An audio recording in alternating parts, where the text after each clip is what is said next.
이는 하나님의 말씀입니다.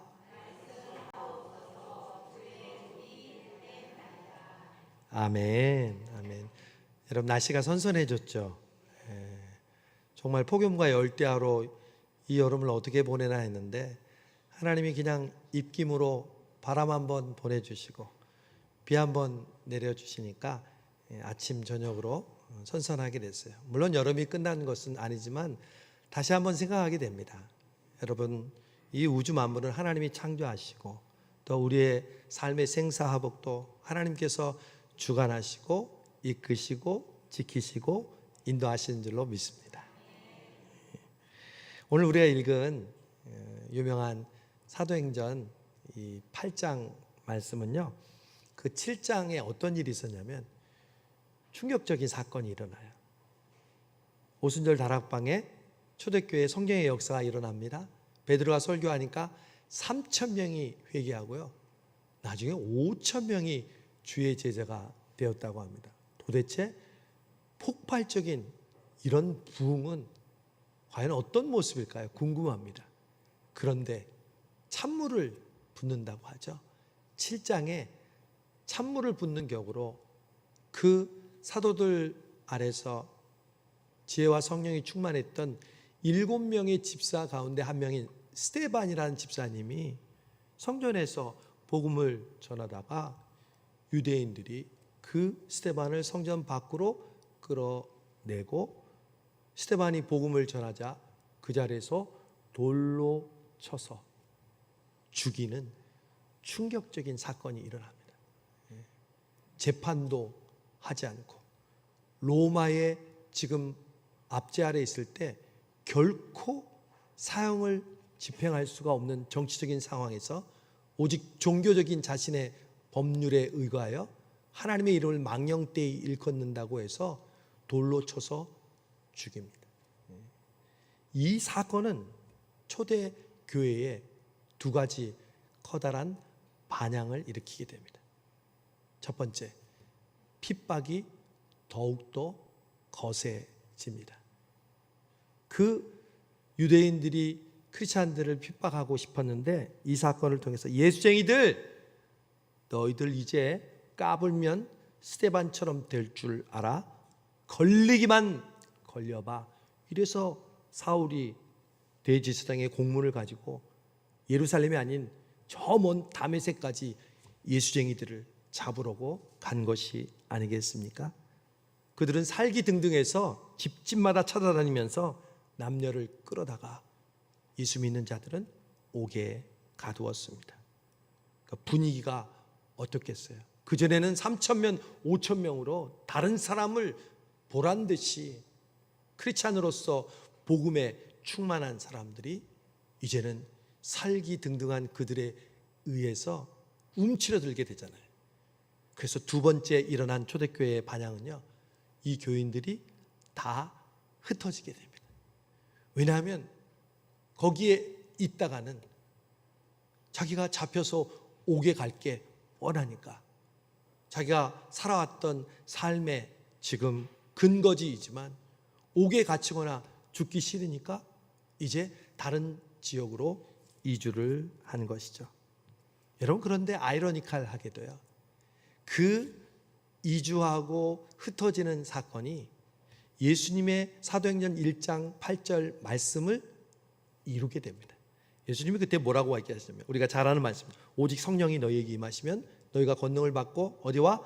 예루살렘과 온 유대와, 지금까지는 예루살렘과 유대 지역에 3,000명, 5,000명으로 부흥하고 있었는데 과연 사마리아와 땅끝까지는 아직 안 갔거든요.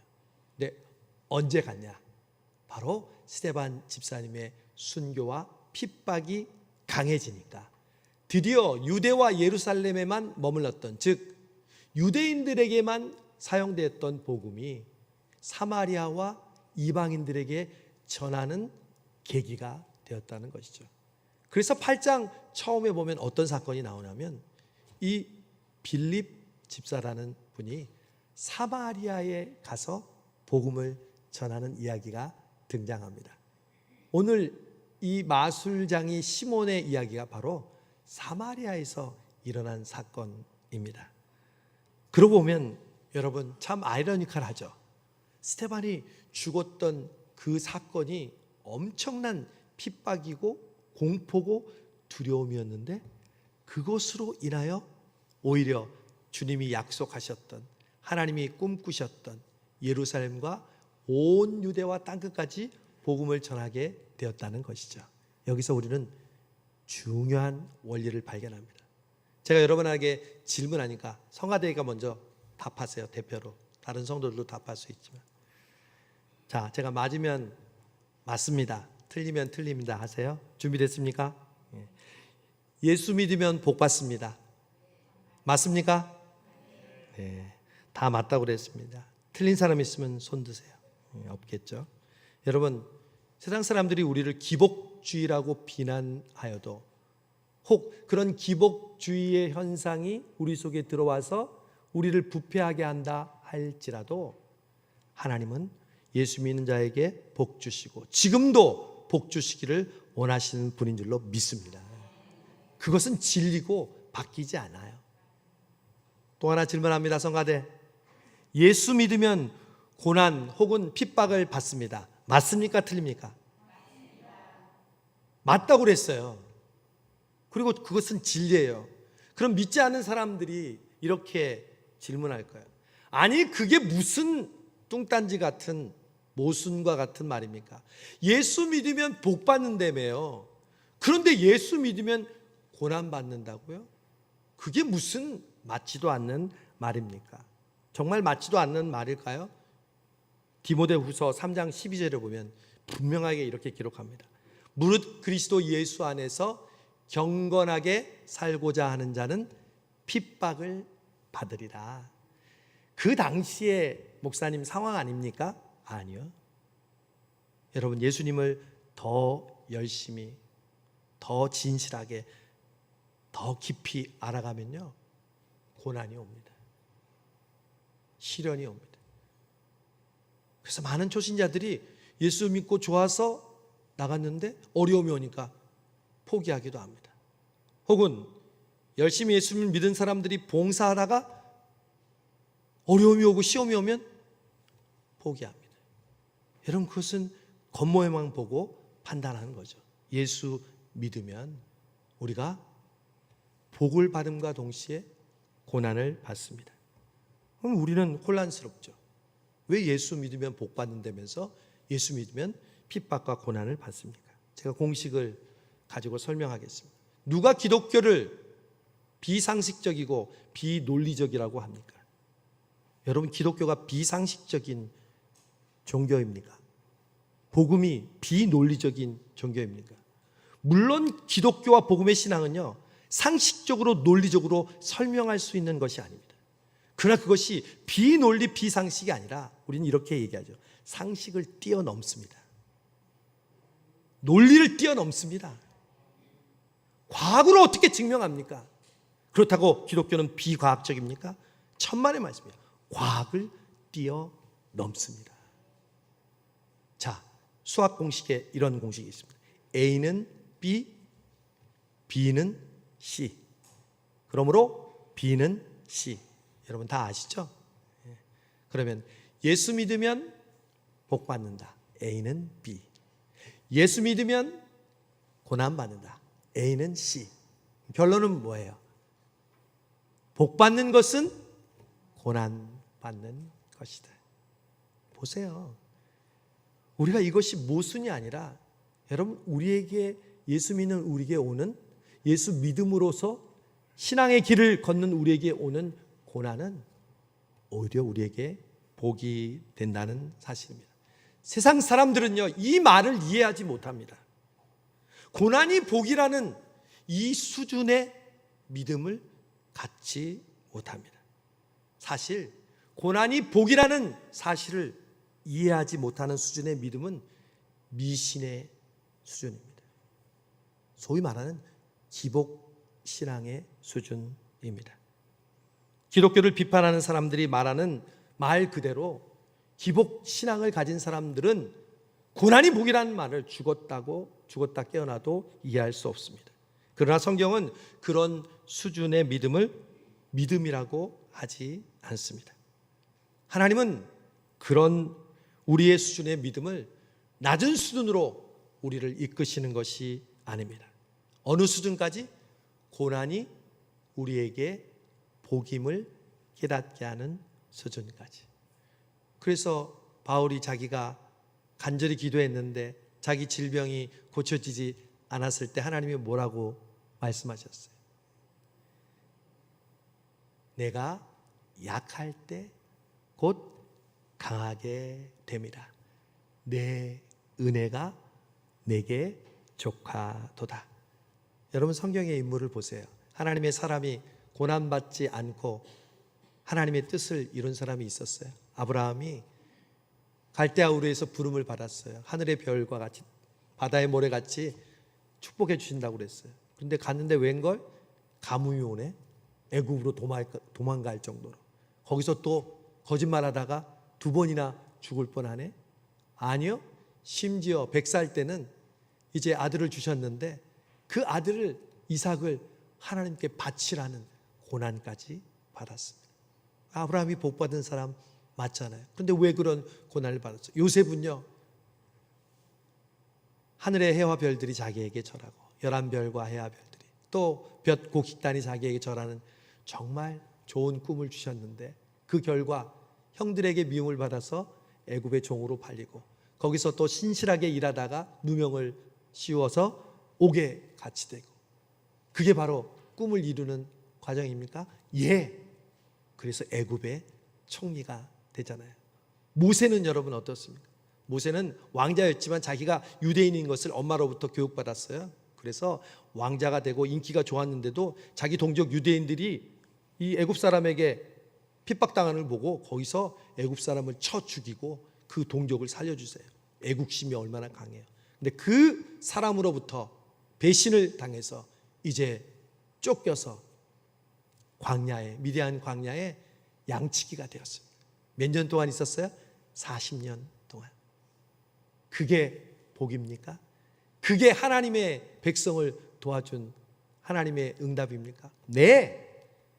40년 동안 그 광야에 있으면서 모세는 그 광야의 모든 지리와 모든 사람이 사는 사람들과 심지어 어디에 물이 있는 것까지 훤하게 알았습니다. 그래서 나중에 애굽에서 이스라엘 백성을 가나안 땅으로 인도했을 때 비록 40년 동안 헤맸지만 거기서 가나안까지 인도할 수 있는 비결은 그 모든 지리를, 그 모든 이방인들을 훤히 알 수 있는 모세였기 때문에 가능하게 하셨다는 거죠.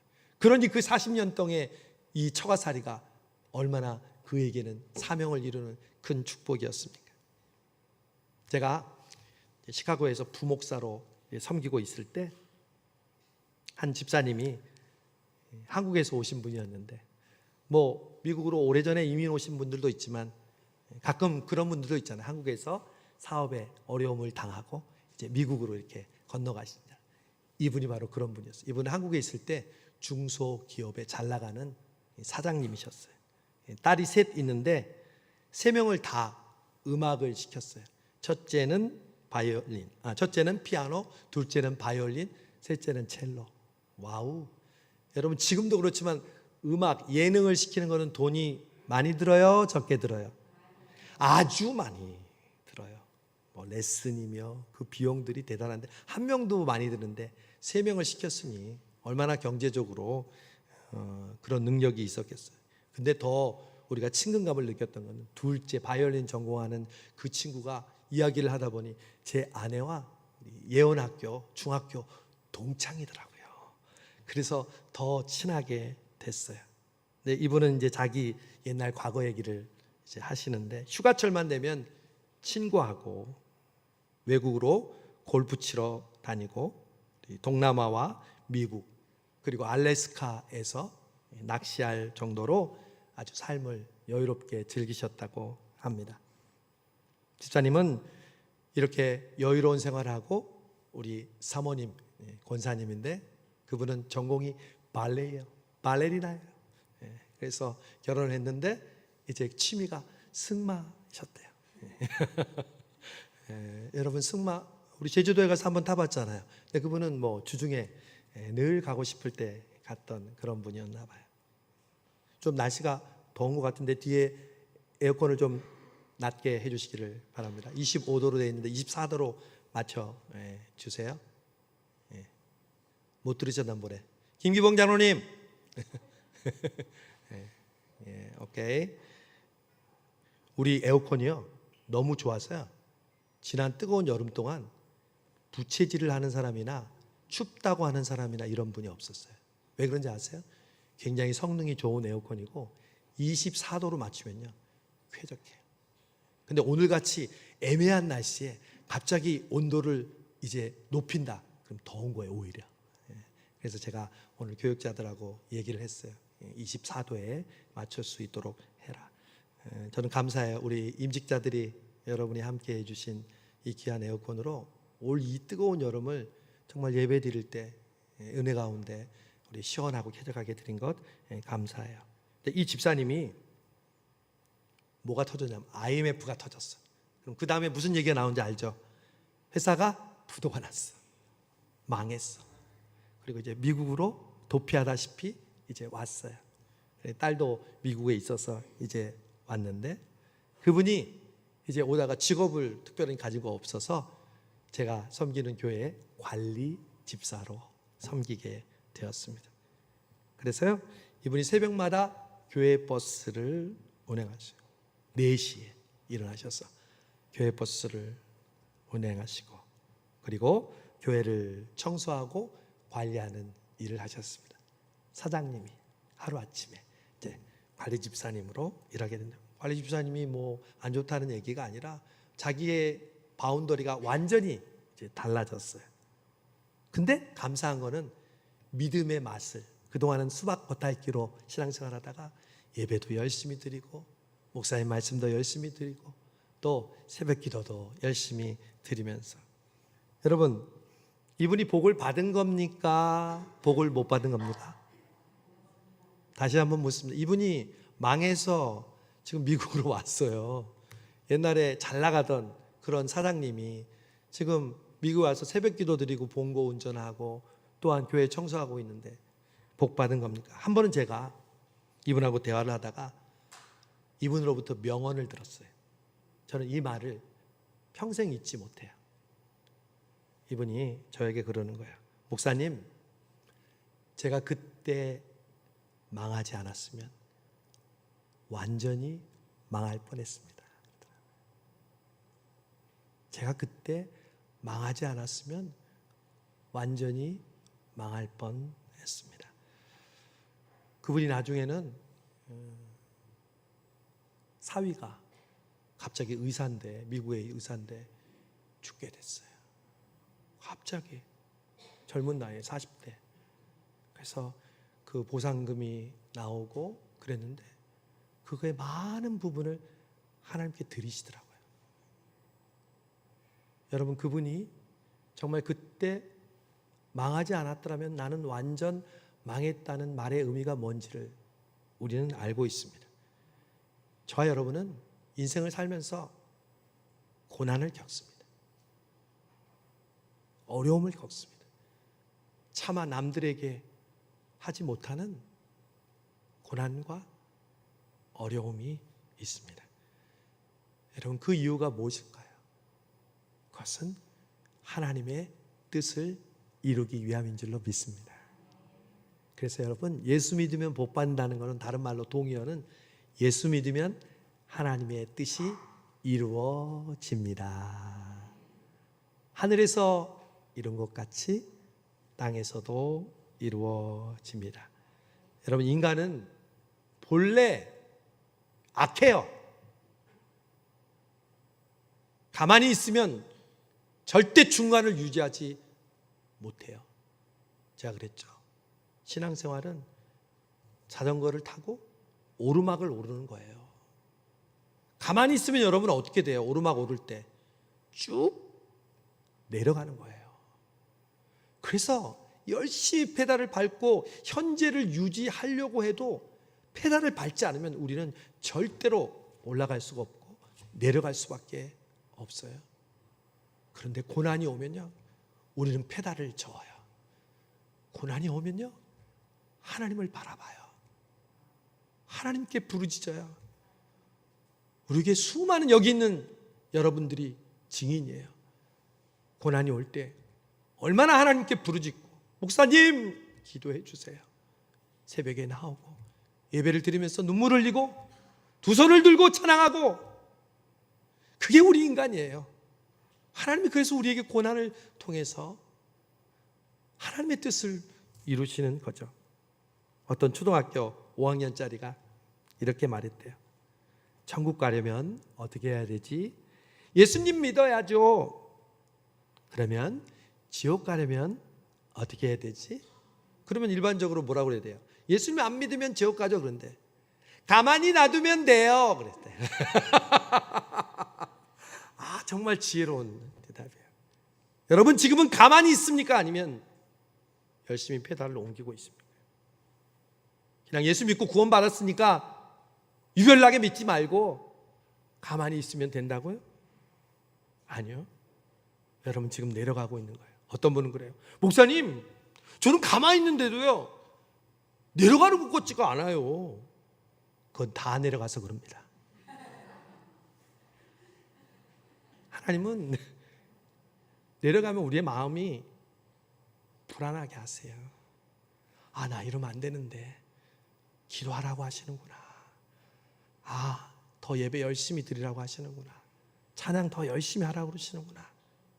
성령님이 우리 안에 깨닫게 해주시는데 오늘도 그래서 우리 예배 나오고 지금 믿음으로 몸부림치고 있잖아요. 여러분, 여러분이 지금 당하는 어려움은요, 각각 달라요. 똑같을 수가 없어요. 그러나 누구에게나 있어요. 그 어려움과 고난은, 그게 내 육체적인 질병이든 내 가족의 문제든 경제적인 문제든 마음의 문제든, 그것은 절대 우연이 없습니다. 하나님의 뜻을 이루기 위함인 줄로 믿으시기를 바랍니다.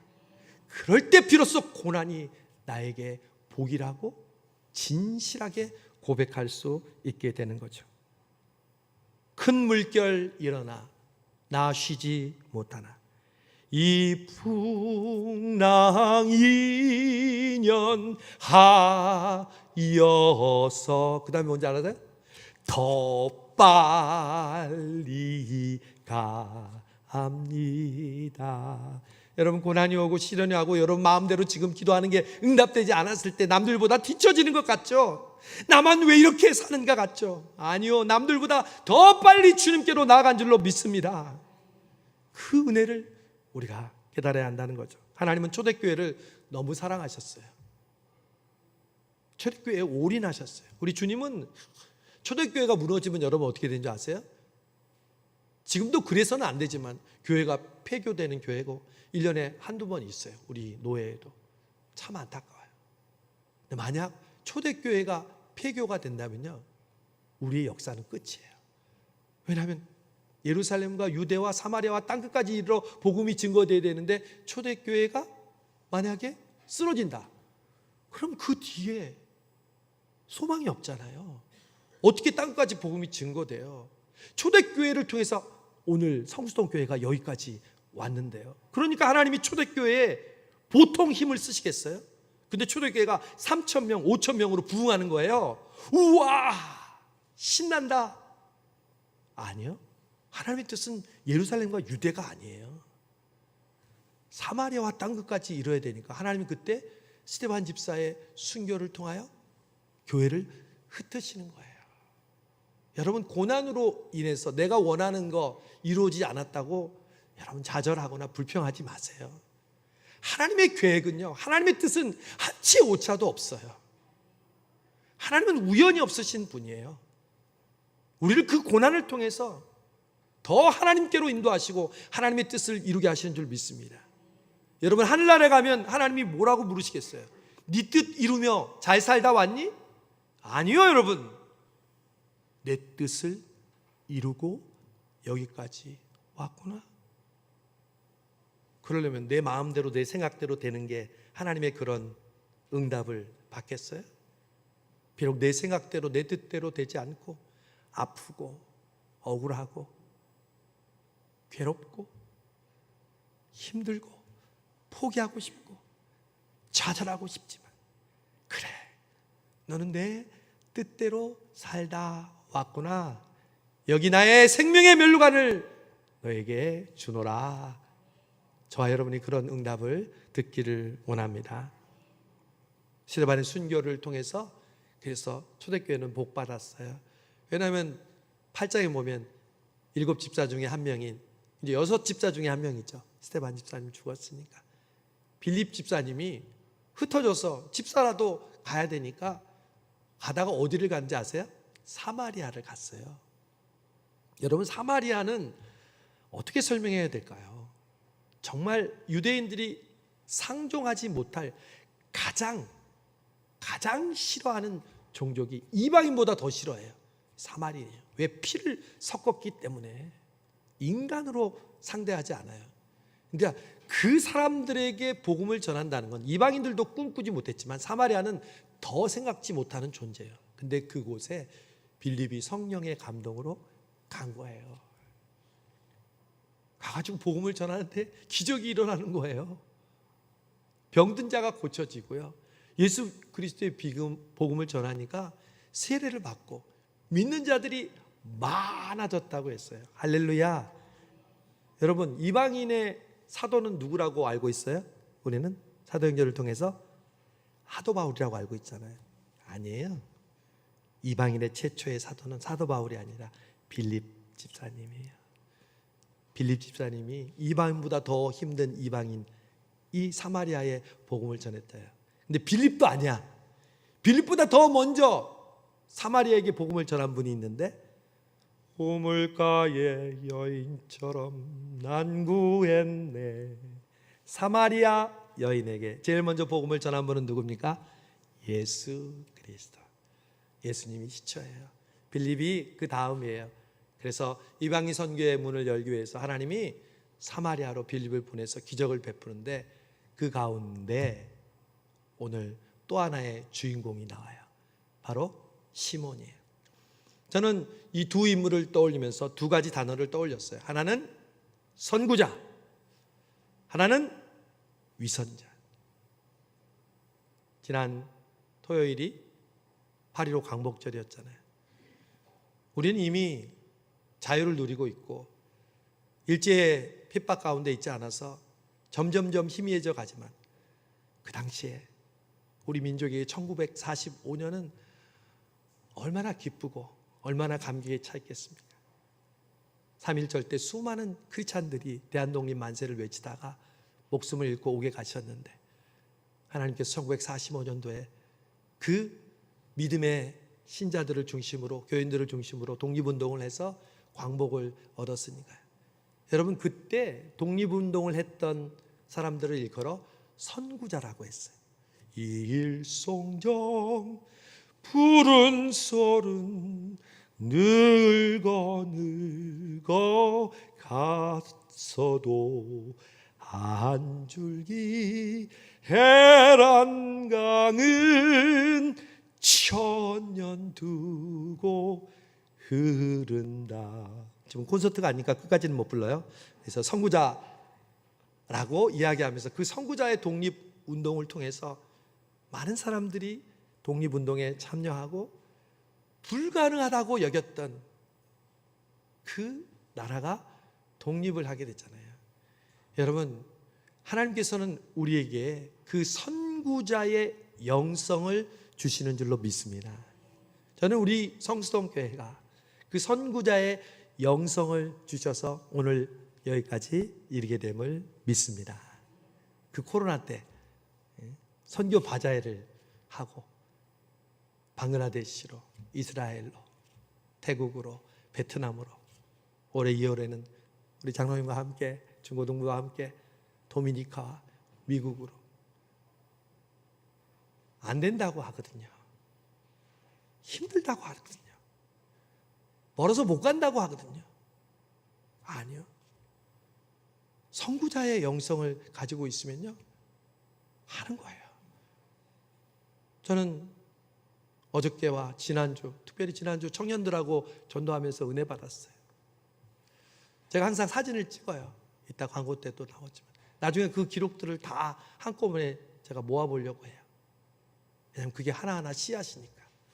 청년들이 가슴에 띠를 띠고 이렇게 하는데 그 중에 한 명은 후루뚱하고 있었어요. 끝날 때는 좋았지만 이 더운데도 무슨 전도를 하나.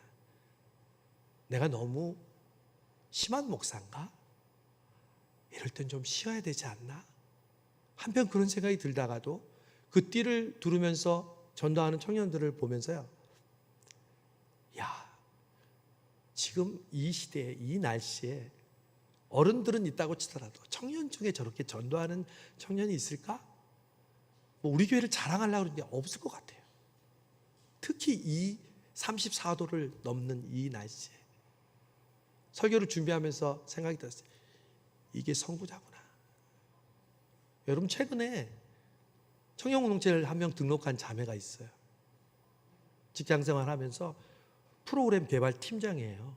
무신사에서 근무하다가 지금은 홍대에 있는 프로그램 개발 팀장인데, 우리 교회 등록했는데 청년부 모임에 얼마나 열심히 오는지, 한 10명 모이는 청년부 모임인데 얼마나 열심히 오고, 지난번 일일 카페 때도 토요일 날도 오고 주일 날도 오고, 심지어요 줌으로 기도하는데 자기는 오사카 안 가는데도 와요. 여러분, 그게 우연입니까? 그냥 저절로 됩니까? 우리가 그 선구자의 마음으로 남들이 하지 않고 싫어하고, 저도 때로는 부끄러워요. 여러분, 제가 담임 목사니까 그냥 룰루랄라 하고 있는 것 같죠? 부끄러워요. 그리고 막 얼굴을 험하게 뜨고 있는 사람들은 막 주는 게 주저돼요. 아니요, 여러분. 그 선구자의 마음으로 복음을 부릴 때 하나님께서 기쁨으로 단을 거두게 하시로다. 여러분, 지금 선구자의 영성을 가지고 살아계십니까? 제가 중간은 없다고 그랬죠? 선구자인 빌립과 정반되는 사람이 등장해요. 시몬이에요. 마술장이 시몬. 마술장이 시몬은요, 저와 여러분의 모습을 너무 잘 대변해요. 들어보세요. 이 마술장이 시몬은 자기가 마술, 속임수를 통해서 사람들을 놀랍게 하니까 사람들이 뭐라고 했냐면 백성을 놀라게 했다고 그랬어요. 근데 특별히 9절에 보니까 큰 자라고 했는데 사람들이 한 게 아니라 뭐라고 그랬어요? 자칭 큰 자라. 이걸 젊은 사람도 말로 하면요, 셀프 칭찬이라고 해요. 또 다른 좀 젊은 사람들 용어로 하면 깔때기라고 해요. 자신에게 이렇게 집중시키는 거. 누구나 우리에게는 그런 마음이 있어요. 외향적인 사람? 그런 사람만 있을까요? 아니요. 내향적인 사람도요. 왜 저렇게 해? 나는 이렇게 열심히 하는데 왜 저렇게 말해? 표현하지 않아도 마음속에 자기를 높이는 마음이 있어요. 근데 이 마술사 시몬이 자칭 큰 자야. 그래서 낮은 사람부터 높은 사람부터 다 따르고 사람들이 크다 일컫는 하나님의 능력이라고 칭찬해 줬어요. 여러분 가운데 열심히 신앙생활에서 다른 사람들이 칭찬하시는 분 있으세요? 그래서 여러분 혹시 만족하고 즐겁습니까? 마술사 시몬은 스스로, 그리고 그 마술로 인해서 다른 사람들의 칭찬을 받았어요. 그러던 어느 날 빌립 집사가 사마리아에 와서 복음을 전했어요. 사람들이 회개하고 예수님을 믿고 병자가 고쳐지는 능력이 일어나서 세례도 받았어요. 그러니까 사람들의 모든 집중이 자기에게 오다가 빌립에게 가는 거예요. 그러니까 이 시몬이요, 그 분위기에 따라서 자기도 세례받고 자기도 빌립 집사를 따라다녀요. 여러분, 혹시 우리의 신앙이 주변 사람이 하니까 나도 그렇게 해야지. 여러분, 그런데 저와 여러분의 신앙의 본색은요, 은연중에 드러나요. 사람들 앞에서 숨기기도 하고 또 하나님 앞에서도 내가 숨길 것 같지만 저와 여러분에 있는 신앙의 본색이요, 은연중에 드러나요. 어디서 드러날까요? 평소에 하는 말을 통해서 드러나요. 평소에 하는 행동을 통해서 드러나요. 교회에서 여러분이 봉사하고 섬긴다고 하지만 내 마음속에 사람을 차별하고 또 억압하는 마음이 있는 사람들은요, 나도 모르게 나보다 못하다고 생각하면요, 함부로 말해요. 그리고 그 사람을 무시해요. 그게 드러나는 줄도 모르고 말해요. 여러분, 하나님 앞에서는 숨길 수 없고요. 아니, 사람들 앞에서도 다 드러나요. 저도 저의 본색이 드러나요. 그래서 두려워요. 그래서 목회가 힘들어요. 제가 아무리 감언 이설로 설교하고 프로그램으로 여러분들을 뜨겁게 하려고 해도요, 저 목사가 어떤 마음으로 설교하는지, 어떤 마음으로 교회를 목회하는지, 어떤 마음으로 약한 사람을 대하는지 귀신처럼 아는 사람이 성도들이에요. 그러니 숨길 수가 없어요. 여러분도 마찬가지. 이 마술사 시몬이 처음에는 자기가 잘 따라다니지 않는데 갑자기 본부에서 베드로와 요한이 왔어요. 이 사마리아에 이런 기적이 일어난다니까 깜짝 놀랐죠. 베드로와 요한이 사마리아에서, 그래서 갔더니 정말 그런 기적이 일어나는 거야. 그러니까 베드로와 요한이 본부에서 온 가장 지도자 그러니까 막 사람들이 와서 머리를 드밀고 안수 받는 거야. 그러니 막 병이 낫고 성령의 역사가 일어나는 거예요. 그러니까 이 시몬이 깜짝 놀란 거야. 아니, 빌립도 대단한 사람인 줄 알았는데 베드로와 요한을 보니까 이건 상대가 안 되는, 영역이 7배나 더한 사람이 온 거야. 그러니까 깜짝 놀랐어. 그때 자신의 본색이 드러나요. 베드로한테 요한테 가서 돈을 가져갔어. 돈을 주면서 얘기합니다. 당신의 능력을 내게도 주옵소서. 그래서 이 사람들에게 이런 능력이 나타나게 해 주옵소서. 여러분, 시몬은 빌립을 따라다니면서 예수 그리스도의 복음과 그 은혜에 감동받고 따라다니는 것이 아니었습니다. 자기가 빼앗겼던 인기, 사람들로부터 영광받고 싶은 그 마음을 빌립처럼 받고 싶었고 베드로와 요한처럼 받고 싶었던 그 어두운 마음이 있어서 돈을 주고서라도 그것을 취할 수 있다고 생각한 것입니다. 여러분, 베드로가 뭐라고 얘기한지 아십니까? 베드로가 이 시몬에게 너의 이 약함을 회개하고 주께 기도하라. 혹 마음에 품은 것을 사하여 주시리라. 내가 보니 너는 악독이 가득하며 불의에 매인 바 되었도다. 저는 이 말씀을 보고요, 좀 다르다는 걸 느꼈어요. 만약에 돈을 주고 자기에게 이 능력을 사달라고 한다면 베드로가 어떤 사람이에요? 나 전부를 바치겠습니다 했는데 조금 떼고 왔을 때 너는 성령을 속였다. 그 말 듣고 죽었잖아요. 얼마나 무서워요. 그런데 이 시몬처럼 돈 주고 그 능력을 살려고 하면 베드로가 사탄아 물러가라. 성령께서 너를 이 자리에서 심판하기를 원하노라. 그러면 금방 죽겠죠. 그런데 시몬에게 이렇게 말해요. 그러므로 너의 악함을 회개하고 주께 기도해라. 혹 마음에 품은 것을 사하여 주시리라. 내가 보니 너는 악독이 가득하며 불의에 매인 바 되었도다. 여러분, 뭔지 아세요? 이게 기회를 준 거예요. 여러분, 하나님이 우리에게 기회를 주신다는 것은요, 아직도 우리를 사랑하신다는 겁니다. 여러분, 하나님은 위선자가 아닌 사람을 찾는 분이 아닙니다. 저와 여러분은 모두 다 위선자입니다. 어찌 하나님 앞에 위선자가 아닌 사람이 있겠습니까? 제가 가장 큰 위선자 중에 위선자입니다. 저는 더 많은 심판을 받을 위기에 처해 있는 사람입니다. 그런데 하나님은 그 위선자가 아닌 사람이 아니라 위선자 중에 회개할 사람을 찾고 있습니다. 하나님 앞에 엎드려 그 은혜를 찾는 사람을 찾고 계십니다. 여러분, 만약 시몬이 이 말을 듣고 주여 나를 불쌍히 여기소서, 내가 죄인입니다 라고 고백했으면 얼마나 좋았겠어요. 그런데 그 은혜를 시몬은 이런 자에 거절합니다. 주여, 주님께 기도해서 나에게 말한 것이 이루어지지 않게 하옵소서. 결국 자기밖에 생각하지 않는 거고 자기 안위밖에 모르는 거죠. 자신의 본색이 드러나는 거죠. 여러분, 이게 무서운 거예요.